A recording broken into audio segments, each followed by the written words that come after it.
Hello student, welcome to your YouTube channel Anand Gupta 37। आज मैं आपको क्लास 11th का चैप्टर 6 न्यायपालिका का जो है वो टॉपिक मैं समझा चुका हूँ। इसके जो मैंने कुछ पार्ट मैंने फर्स्ट पार्ट और सेकंड पार्ट में कुछ बना दिया, ये थर्ड पार्ट है। अभी तक आपने वो फर्स्ट और सेकंड पार्ट नहीं देखे हैं, आप वहाँ जाके डिस्क्रिप्शन में, इस वीडियो के डिस्क्रिप्शन में लिंक है, आप वहाँ से जाके देख सकते हैं। और कमेंट करके बताइए वीडियो आपको कैसा लगा। जो नए व्यूअर्स हैं वो चैनल को सब्सक्राइब कर लीजिए, ठीक है, ताकि जो भी हम भी वीडियो डालें आप तुरंत उस वीडियो को देख सकें। तो चलिए स्टार्ट करते हैं। न्यायपालिका और अधिकार।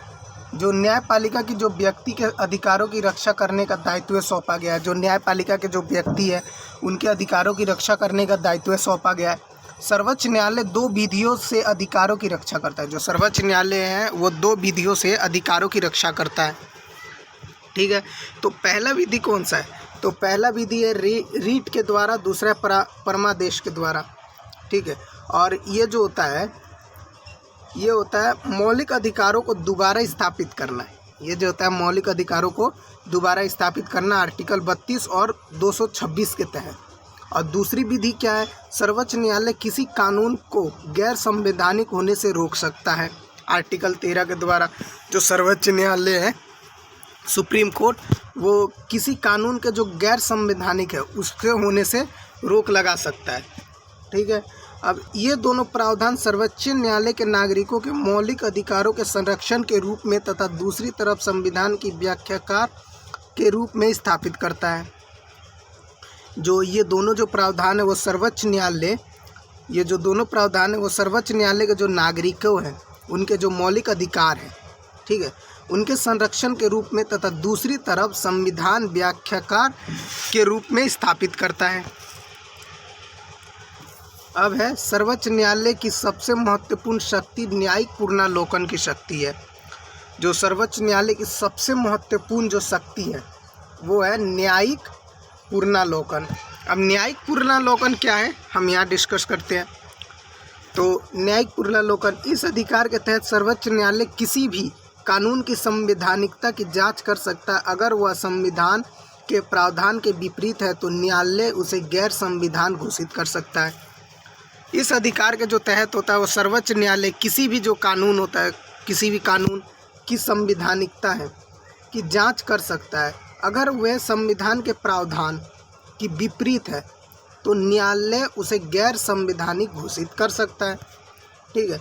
हालांकि जो संविधान में है वो न्यायिक इस शब्द का कहीं भी प्रयोग नहीं किया गया है, लेकिन संविधान में ये लिखित है कि मूल अधिकारों के विपरीत होने पर सर्वोच्च न्यायालय किसी भी कानून को निरस्त कर सकता है, ठीक है। लेकिन जो संविधान में जो लिखित है कि जो मूल अधिकार है कि जो विपरीत होने पर सर्वोच्च न्यायालय चाहे तो वो किसी भी कानून को निरस्त कर सकता है। सर्वोच्च न्यायालय अपनी न्यायिक पुनरावलोकन शक्ति का इस्तेमाल संघीय मामलों में भी कर सकता है। जो सर्वोच्च न्यायालय जो है अपनी न्यायिक पुनरावलोकन शक्ति का इस्तेमाल संघीय मामलों में भी कर सकता है। अगर आपको इस टॉपिक पे आपको अगर नोट्स चाहिए तो आप मुझे कमेंट में बता दीजिए, मैं इसी कमेंट में मैं इस वीडियो के उसका PDF का लिंक डाल दूंगा। आप वहां से जाके देख सकते हैं कि अगर इसका ये टॉपिक का जो नोट्स चाहिए आप वहां जाके नोट्स ले सकते हैं, ठीक है। और इसके डिस्क्रिप्शन में फर्स्ट और सेकंड पार्ट का भी लिंक है, आप वहां से जाके इसको देख सकते हैं। तो चलिए स्टार्ट करते हैं अगला। ऐसा जो करके होता है, जो ऐसा करके वह किसी भी कानून के संविधान के निहित शक्ति को बंटवारे की योजना के विरुद्ध होने से रोकता है।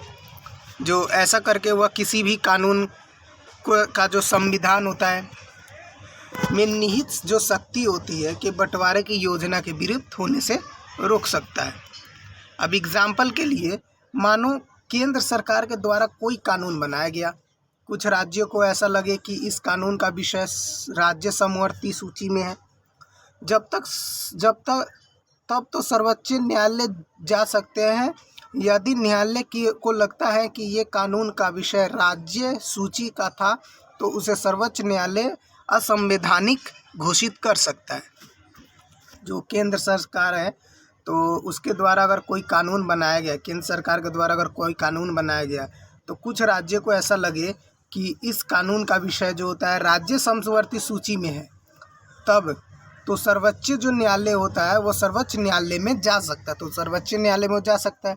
यदि न्यायालय को लगता है, यदि न्यायालय जो होता है उसको लगता है कि ये कानून जो बना है इसके विषय में राज्य समवर्ती सूची का था, जो इस पर जो है, यदि जो सर्वोच्च जो सुप्रीम कोर्ट को लगता है कि भाई इस कानून पे बनाने का जो अधिकार था वो राज्य को था, आपने पढ़ा होगा राज्य समवर्ती सूची, वो समवर्तीय सूची आपने पढ़ा होगा उसमें, तो उसे सर्वोच्च न्यायालय असंवैधानिक घोषित कर सकता है।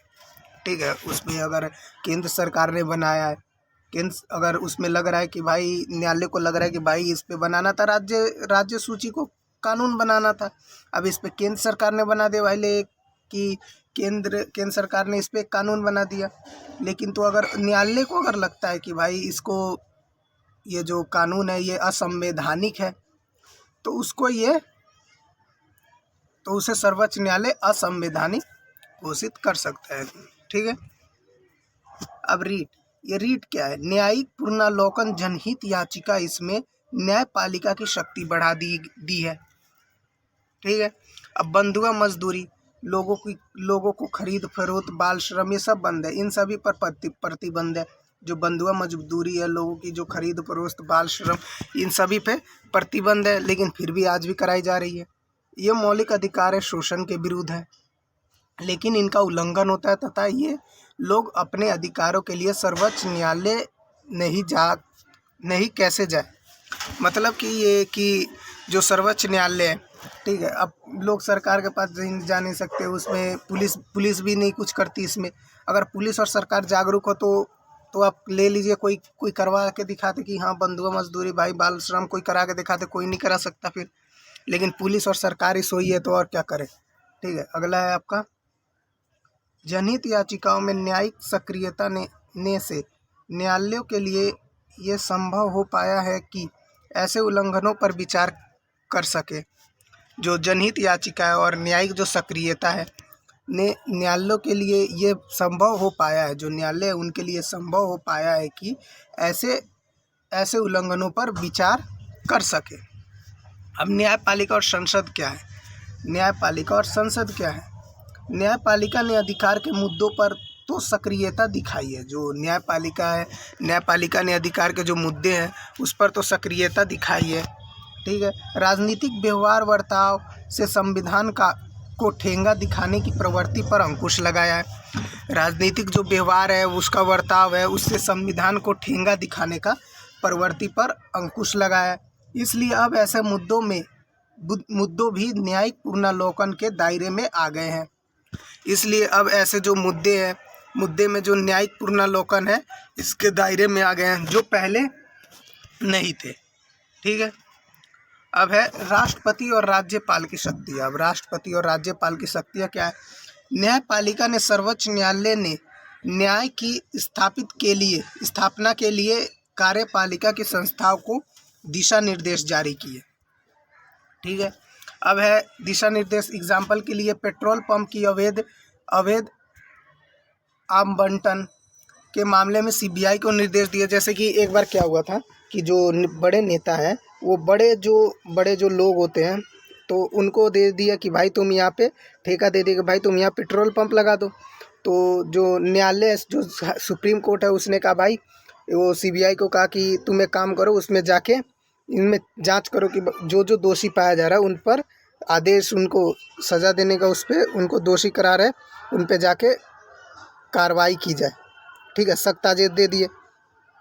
और भ्रष्ट नेता जो थे और नौकरशाही जो थे, उनके विरुद्ध आदेश दे दिए कि भाई ले तो जाके उस पर अपना वो तहकीकात करो, यानी इन्विकेशन करो, तो तुम जाके वहाँ पे देख सकते हो। तो उसमें जो दोषी पा रहे हैं, जो भ्रष्ट नेता है, वो नौकरशाह है, उसके विरुद्ध जो जांच है उसके आदेश दे दिए। ठीक है, न्यायपालिका और संसद में विवाद, भूमि सुधार कानून, संपत्ति का अधिकार।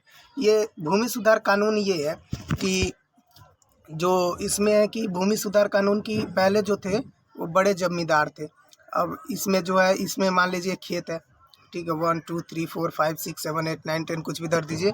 तो इसमें क्या होता था कि ये जो ज़मींदार के खेते होते थे, अब ये क्या करते थे कि भाई उसमें किसानों को बुला लिया, वो खेती करके चले जाते थे, गरीब वो आते थे, वो खेती करके चले जाते थे। तो ये था कि ये तो सिर्फ उसमें है, अब किसानों का जो इसमें इसमें हो रहा था शोषण। तो इसमें किसानों का शोषण हो रहा था। इसमें क्या कर रहा था कि जो जो उस टाइम के जो जमींदार होते थे वो क्या करते थे, 60 से 70% जो इससे जो फसल होती थी, 60 से 70% जो फसल होती थी, तो वो क्या करते थे, जमींदार अपने पास रख लेते थे। ठीक है, तो इससे जो किसानों का जो था वो शोषण होने लगा कि भाई मेहनत तो वो कर रहे हैं और उनको वो मिल रहा है। तो ये संपत्ति का अधिकार हटा के संसद ने संपत्ति का अधिकार हटा के इसको कानूनी अधिकार बना दिया। ठीक है, कानूनी अधिकार बना दिया। तो इसमें क्या हुआ, न्यायपालिका और संसद में कि भाई तुमने ये कैसे बदल दिया, कोई भी अधिकार के तुमने कैसे वो हलन कर सकता है, तुमने वैसे कर दिया। तो इसमें ये भिड़ंत हो गई। ठीक है, तो यही सब था। तो उसमें अभी कानून का अधिकार बना दी गया। वीडियो कैसा लगा हमें कमेंट में ज़रूर बताइएगा। ठीक है, और आगे आपका अभी तक आपने चैनल को सब्सक्राइब नहीं किया, सब्सक्राइब कर दीजिए। और आगे अगर आप वीडियो चाहते हैं तो चैनल को सब्सक्राइब कर दें, ताकि कोई भी वीडियो देखे तो आप सबसे पहले देख पाए। लाइक नहीं किया, लाइक कर दीजिए, एक कमेंट कर दीजिए। और आपको इस टॉपिक पे अगर कोई भी डाउट है तो आप हमें कमेंट में पूछ सकते हैं। और वीडियो को शेयर कर दीजिए अपने दोस्तों के पास। ठीक है, तो वीडियो कैसा लगा अब हमें ज़रूर बताइएगा। ठीक है, तो मिलते हैं अब आपके लिए नेक्स्ट वीडियो में। तब तक के लिए टिल देन बाय बाय। अभी तक आपने फर्स्ट पार्ट और सेकंड पार्ट नहीं देखा है तो आप वहाँ जाके देख सकते हैं।